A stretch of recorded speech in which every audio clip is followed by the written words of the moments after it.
You are listening to an American Free Press podcast. Joining me on the line from the Bundy Ranch in Bunkerville, Nevada, is Ken Rhoades. Ken, thanks for stopping by to give us an update. You're more than welcome, Dave. Ken, I want to get into exactly what happened today because you drove out there from a different state. But before we get into that, let the listeners know who you are, where you're from, and when you left and when you got there. I got a call from Pete Santelli. He's a radio host out of California on Wednesday. He told me, I'd like to have you out here with me. I'm leaving now. I said, okay, I will be there. So I got in my car and I throwed a few clothes in. I drove straight 35 hours and I stopped at a restaurant and slept for 4 hours. And I actually left on Wednesday at 5 o'clock. I got here on Wednesday at 1:30 in the morning. Where'd you come from? Macomb Township, Michigan. The first couple of days we only had maybe 300 to 400 people. Then today, Saturday morning, I went to the hotel last night and took my shower and everything cleaned up. When I pulled up this morning, I couldn't believe it. There was, I'm going to say conservative, 2,000 people there today. Then the sheriff comes out, and I forget his name. You may know him from Las Vegas, but he's not a constitutional sheriff. He believes in following whatever the globalists tell him to do, but he come up on the stage and said that the BLM is pulling out, and then we can go there and open the gates and put the cattle back out on the range. So then after he said that, Mr. Bundy went up on the stage and said, now I'm going to give you an ultimatum. You're going to go over and collect all the guns from them BLM people and bring them back over here and put them under this American flag we got going here. And he said, then you're going to send your bulldozers out and you're going to, all the we the people's land, you're going to start bulldozing all their pay when we got to pay to go on our own land. So, but we all knew he wouldn't do that, but we waited an hour, and he told him, if you don't do that in 1 hour, we're going to take matters in our own hands. They didn't come back, they didn't do anything, so then we all drove over to the bridge on the 15 freeway off of like exit 120, going north on the 15. And I'm telling you, we had traffic backed up, truck, everything for probably a mile. I mean, this got national attention today. I mean, people are standing all up on the side of the freeway with their signs. And there's a lot of people out there, and we did a great job today. We won a victory today, but we didn't win the war yet because I'm sure they're going to come back. On the way over there, because I said I want to be one of the first ones in front of that line. When we got over there, I fell on the way and fell down and got banged up pretty good, but I wouldn't let that stop me. I kept going. So when we got up close to the gate they still had up, they had armed guards and everything with their guns ready to fire on us. They had snipers all over the hills. People were picking them out with their binoculars. They had snipers all around in teams of 2. Now, this here I'm not sure on. I heard this morning on the freeway coming out there, they had a checkpoint and they were pulling over people and taking guns out of their cars. Now, I don't know that to be true, so you can leave that in or take it out, whatever you want to do, but I don't put nothing past them. We got there and they kept telling us, back up. You're a legal order. You got to back up and disperse and get out of here. Well, we didn't do that. We had plenty of militia with us with guns, and I didn't see nobody point a gun toward them, but they definitely had the guns for us, and they had a lot of them. So pretty soon, I think they see it wasn't going to happen, and then I guess the sheriff got hold of somebody and made him stand down. Finally, he took his oath, I guess, serious enough that he knew there was going to be a lot of problems there. So they made us wait like 2 hours, and all the cowboys were on their horses, and they were ready to go in. They went in and they said they destroyed all the water off of his property so they couldn't even water the cattle. And they had them all penned up there.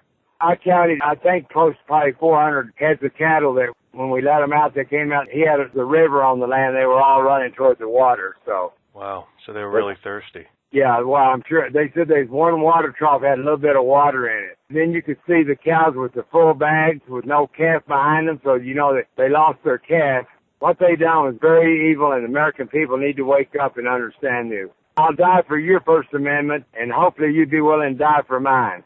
American citizens, I don't think, is that point yet, but they're going to get there quick. Well, I think you're right, and I think that's what makes an American, is what you just said. An American will stand up for the right of another American if it means freedom. And I think that's why Americans are unique, and I think that the government knows that, and I think that the government realized that there was little to gain from taking this fight on because the negatives far outweighed the positives. But I'll tell you what, if the positives outweighed the negatives, I don't think that they would hesitate one bit to mow all of you guys down.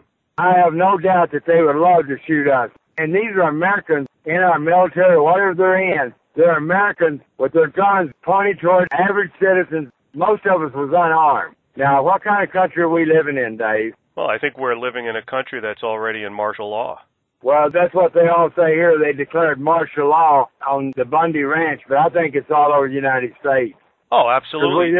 You could see it by the way the police operate. Green Bay just Googles up police brutality. I mean, the other day, I don't know if you've seen it or not, the guy got pulled over for, I think it was a license plate tab on his car, had his hands on the steering wheel, and a woman cop shot him right in the head and killed him. That was just the other day. I think in New Mexico. I'm not sure on that. Wow. I watched that on video. I said, man, what are we coming to in this country? It ain't good. It ain't good, my friend. You said you got there Wednesday, 1:30 in the morning, and on Wednesday, Thursday, and Friday, there were like a couple hundred people there each of those days. But when I pulled in this morning, I seen at least 2,000. Man, my heart started beating with fire. Did you happen to talk to a few of these people? Oh, I've talked to a lot of these people. Did you find out where a lot of them were from? Well, we had quite a few out of California, Minnesota, I mean, all over. I mean, I think that I hadn't talked to anybody who drove from as far away as I did, but there's a lot of them drove from long distance to get here. So hopefully we got enough patriots that's willing to put their golf clubs down and go fight for their freedom before we lose it all. 2,000 is a pretty huge number. I know that, as you said, the mainstream media has been covering it. And I noticed that Cliven was on Fox News, I think with, I can't remember the guy's name. Hannity. Hannity, right, exactly. Did you know he flew out here in his helicopter? I had no idea. Yeah, he flew out here in his helicopter, which to me, I never did like Hannity because I didn't think he would hit on the truth, but he's hitting on the truth on this one.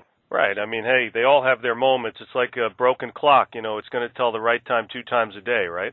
Right, exactly. Yeah. Even a blind squirrel could find a nut sometimes. Hannity is in the pocket of the Zionists, that's clear. So he covered it, which is good. And there was an AP article that came out about it. The Las Vegas Review-Journal, KLAS, the New York Daily News is even talking about it. People were coming from all over the country. They really didn't know who they were going to meet, what they were going to meet, obviously. It was just a spontaneous thing. 2,000 showed up. The government said, we got a lot more to lose than we have to gain. Let's just back off. Hey, maybe they'll be back in 10 years or 20 years or whatever the case may be. If they discover oil or something under that earth, then, like I said. The thing is, they claim that Gahary Reed and his son's involved in this land, and they say the land's already been sold to the Chinese, and they're going to put up solar power all over this land. Now, I don't know, but that's a pretty strong rumor, and everybody seems to believe that, so.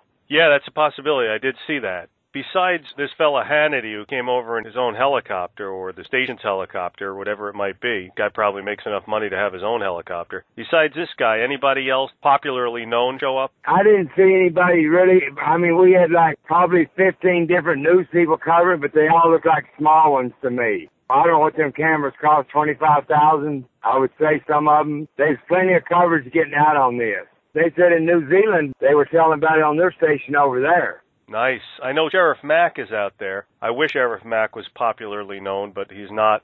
Alex Jones had a couple of his reporters out here. Pete Santelli's got a radio show out of California. He was out here. There was people out here, just small people streaming live. I mean, by the hundred, just streaming live out on everything that was going on. So this is going to be all over the internet, Dave. That's beautiful. And so are you. Your interview is going to be all over the internet as well. I appreciate that. No, I appreciate the update. Now, you said that Pete, I just met Pete, actually. I just made his acquaintance. But you said that Pete called you up and said, hey, can you come out? Do you work for Pete? No, I've donated a little money to him to help him stay on the air because I think he's a true patriot. The Pete Santelli show out of California. Pacific time, 10 o'clock every day. So I said, you know what? I owe this to my grandkids and my great-grandkids. I'm 70 years old, Dave. I'm not a young man. Right. If we don't start standing up, I don't care if you're 80 or 90, if you can still walk, you got to start opening your mouth and telling about what you know they're doing. You're 100% right about that. And I'm glad that you're out there. I'm sure that the listeners are glad that you're out there. I'm sure the listeners are glad that 1,999 other people were out there. And of course, I'm just joking. But then again, you never know. It could have been exactly 2,000. Who knows? Right. I want to thank you, Ken, for giving us an update here, over here at American Free Press. We appreciate that. And please give my best to Pete and anybody else out there. Tell them that American Free Press appreciates them being out there. We were actually sending a guy out there, but I think that's on hold because you guys did the job there. 2,000 people sent a message to these people, and they realized, hey, we better back down because killing 2,000 people really would not look good. You know what? I don't want to die, Dave, but I was right up very front. If they didn't ask me to go over that fence, I would have forced them to shot me. Like I said, I don't want to die, but if that's what it's going to take to wake some of the American people up, then I'm willing to give up my life for that. That's what makes an American an American. I will tell you, the American Free Press has been my favorite paper for the last few years, but every American, if you really want to know what's going on, American Free Press is probably one of the best little newspapers to get your information from. I appreciate that, Ken. I agree with you. You know, I wanted to ask you before you head out, when the sheriff was up there, that was Sheriff Gillespie, how long did the sheriff speak for? What time did he get up approximately? I'm going to guess, let's see, it's 4 o'clock here, probably a little before noon. It was hot there. It was 90 degrees there today. Oh, yes.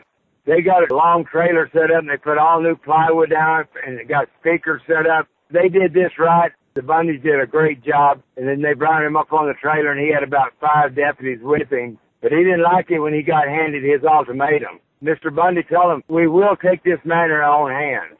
They didn't bring the guns over. They still had them pointed on us when we went over there. But we did get the cattle out, and we got to watch them run. And I know he lost a lot of cattle. Some people say they already sold a lot of them off to California. I guess Utah wouldn't let them bring the cattle in there. They stopped and tell them, no, you ain't bringing them cattle in here. So we got the job done, but you can see there's a lot of cows that had bags full of milk and there's no baby around them. So he lost a lot of calves out of this. I did hear that. I mentioned that on an AFP radio show yesterday, that that's what was happening, that they separated the mothers from the calves without paying any attention. You know how stupid the government can be. It's spiteful. Yeah, they do a lot of their stuff on purpose. They had all the pens where they had all them cows. They had it so if you come down the freeway, you couldn't see the cows under the way they were doing them. Yeah. They had it covered all over the side. You know, they don't want to come out in the light. Like Obama says, unless you got something to hide, or I forget how he's saying, the only thing, if you got something to hide the truth, well, he needs to study that real good, and so does most of them in our Congress and our government today. They need to study it real good, what they're doing. You're not kidding, my friend. How long did the sheriff speak for? Not very long. And they asked him to be polite to him. I have to agree most of them did, but he didn't speak very long, maybe 3 minutes. Then Mr. Bundy gave him the ultimatum what we're going to do. All right, I got it. So it wasn't a very touchy-feely environment there for the sheriff. They were angry at the sheriff because he didn't do his job before, right? Oh, exactly. They wasn't no grabbing him and hugging him, shaking his hand for being a constitutionalist.